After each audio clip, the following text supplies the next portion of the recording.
Manipurgi ikai khumngai masak oiraba Honorable Chief Minister Sri Longthoma Biren Jina amadi mahakki cabinet colleague na yamna kandang hotnabiduna amadi achouba thawdang amaga loinana Moirang Konjengmom lekaida leiba aini headquarter bo achouba miyeng ama changnuna ningsingbagi adugumba wakhallol abanga loidana sagalakhiba sigumlaba aini headquarter sida Bharat ki ikai khumnabagi masak oiraba Indian Home Minister Shri Amit Shahajina Moirangda lekbiraktuna Bharatki awang nongpok lamnamda khwaidagi wangba fut chamaga humpumunga wangba adungla Bharatki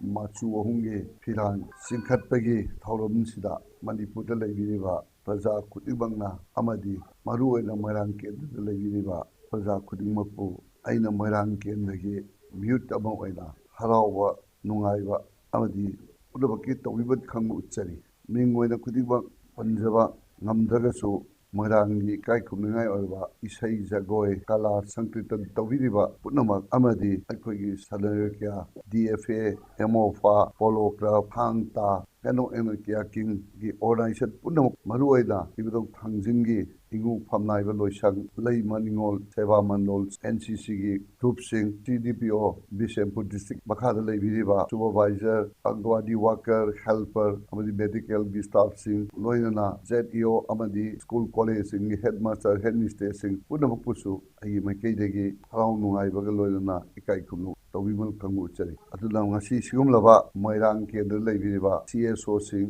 club organization sing punamak la sigumlaba Bharatki ikai khumnai masak oiraba Indian Home Minister Amit Shahajina lengbirakpasida sigumlaba function sida miyamgi adugumlaba achouba sojo abaga loidana amadi miyamgi adugumlaba ahakpu support tawbiba abaga loidana Pangthokhankhibagi ngasigi achouba function duda akhoigi hujujik Manipur Chief Minister oibiriba Sri N Biren nasu aionda Moirang kendagi praja punamakta madugi tawhimal ding aini mathakta pajjagi punamaksina utpihiba adugumlaba cooperation punamaktubo Thagatpa phongdorakpagi sebhawsu aigoda manga thabirai madubusu aida Moirang kendagi praja punamakta madugi pawdamdusu tamjari ana punamak aida ngasi pangthokariba sigumlaba chawro function se Manipur praja miyam amadi maruoina Moirang kendagi praja miyamgi thawga yaubaduna